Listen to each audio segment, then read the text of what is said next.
नमस्ते दोस्तों। Chemical engineering thermodynamics में हम और एक रिलेशन डिराइव करने जा रहे हैं। तो ये है relation between Kp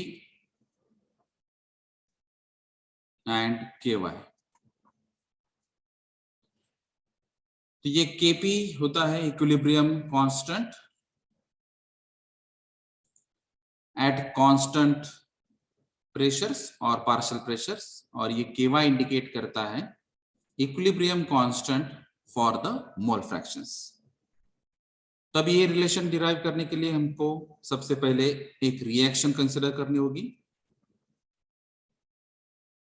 consider the reaction. तो जैसे नॉर्मली हम A plus B that gives R plus S। तो कैपिटल ए बी रिएक्टेंट्स है, कैपिटल RS प्रोडक्ट्स है। तो अभी ये ए बी या RS के कुछ मॉलिक्यूल्स हो सकते हैं, नंबर ऑफ मॉलिक्यूल्स हो सकते हैं, या फिर उसको हम स्टोइचोमेट्रिक कोएफिशिएंट्स बोल सकते हैं। तो ये स्टोइचोमेट्रिक कोएफिशिएंट्स हम स्मॉल अल्फाबेट्स में इंडिकेट करते हैं, जैसे कि कैपिटल ए के लिए स्मॉल a, ये स्मॉल b, स्मॉल r और स्मॉल s। अभी हमको मालूम है कि इक्विलिब्रियम कांस्टेंट जो है वो कंसेप्ट Kp को अगर फॉर्मूला बेसिस पर हम लिखते हैं तो वो Kp होता है small p capital R raise to R into small p capital S raised to small s divided by small p capital A raised to small a into small p suffix capital B raised to small b।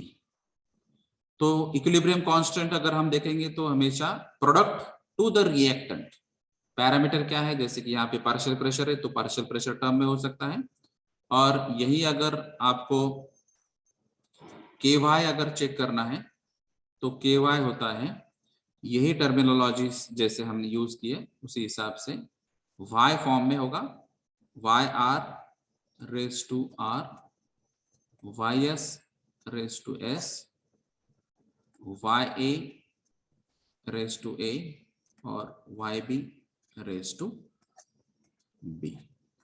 तो ये Kp और Ky हमको मालूम है, लेकिन अभी उसमें से जो रिलेशनशिप है वो आपको देखना है। तो इसके पहले हमने डाल्टन्स लॉ या उसके रिलेटेड एमागेट्स लॉ, हेनरीज लॉ, ऐसे बहुत सारे लॉज पढ़े हैं।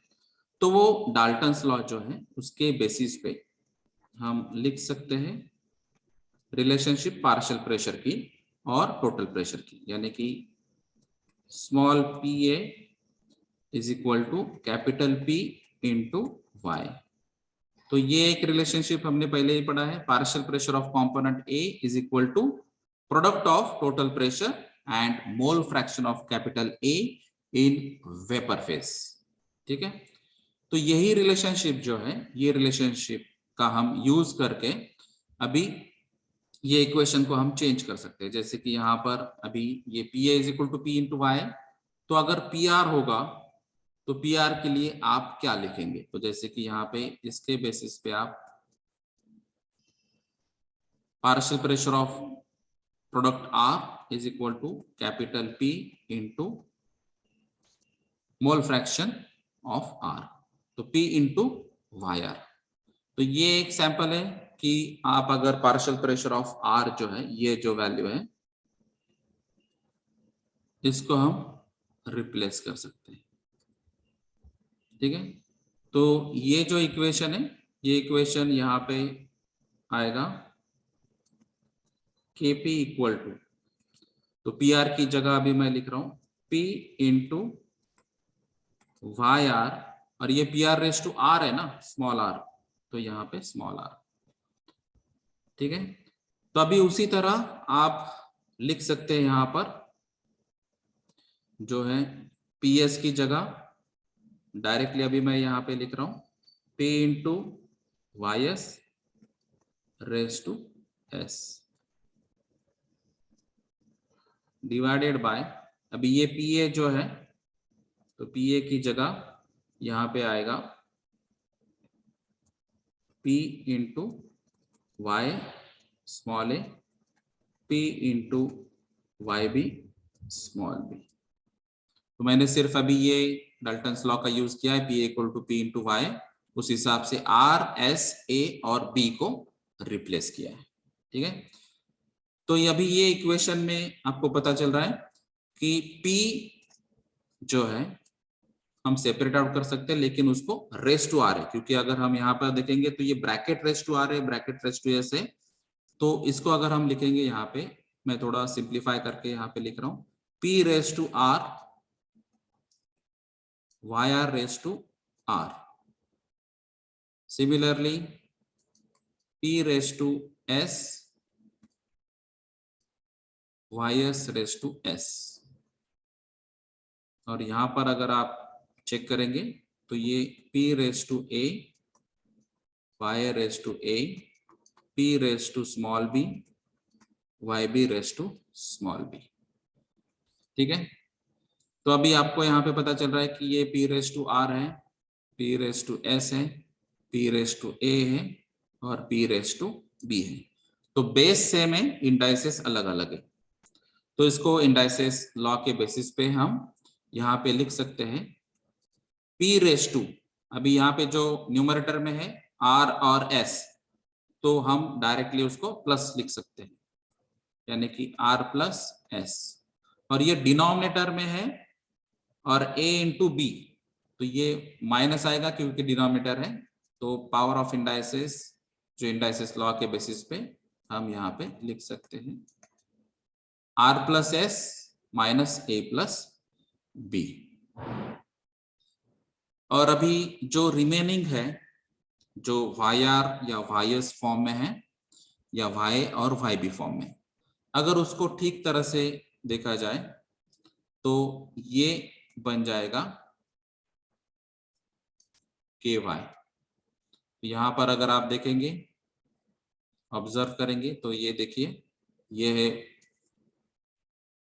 Y R into Y S into divided by Y and Y B. तो ये Y R raise to R, Y S raise to S, Y raise to A, Y B raise to. तो ये P R P S P A P B का हमने तो conversion कर लिया इस तरह। और ये जो रिमेनिंग प्रोडक्ट और डिवीजन में प्रोडक्ट है, तो वो एक्चुअल वैल्यू है के वाई। तो ये एक्चुअली अभी इक्वेशन जो है, ये इक्वेशन ऐसा बना है K P equal to K Y into P raise to R plus S minus A plus B.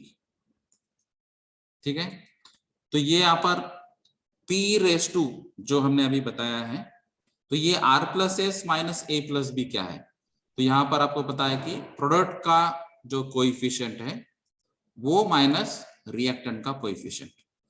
तो हम यहाँ पर ये रिएक्शंस के लिए जानते हैं कि यहाँ पर डेल्टा एन यानी कि डिफरेंस इन मोल्स, तो ये R प्लस एस प्रोडक्ट का होता है और यहाँ पर माइनस ए प्लस बी लिख सकते हैं। तो ये delta N difference in moles R plus S minus A plus B होता है, प्रोडक्ट का कोएफिशिएंट माइनस रिएक्टेंट का कोएफिशिएंट। तो ये जो वैल्यू है R plus S minus A plus B, उसको हम डेल्टा एन से रिप्लेस कर सकते हैं। तो हमारा जो इक्वेशन था वो अभी Kp equal to K Y into P raise to delta N. तो ये एक मेन इक्वेशन है Kp और Ky का रिलेशन बताने के लिए। तो Kp है equilibrium constant in terms of partial pressure, Ky है equilibrium constant in terms of mole fractions, capital P है टोटल प्रेशर और डेल्टा एन जो है वो है difference in moles of product and reactant. तो ये रिएक्शन के बेसिस पे या फिर ये जो रिलेशन है ये आप डिफाइन कर सकते हैं। Thank you.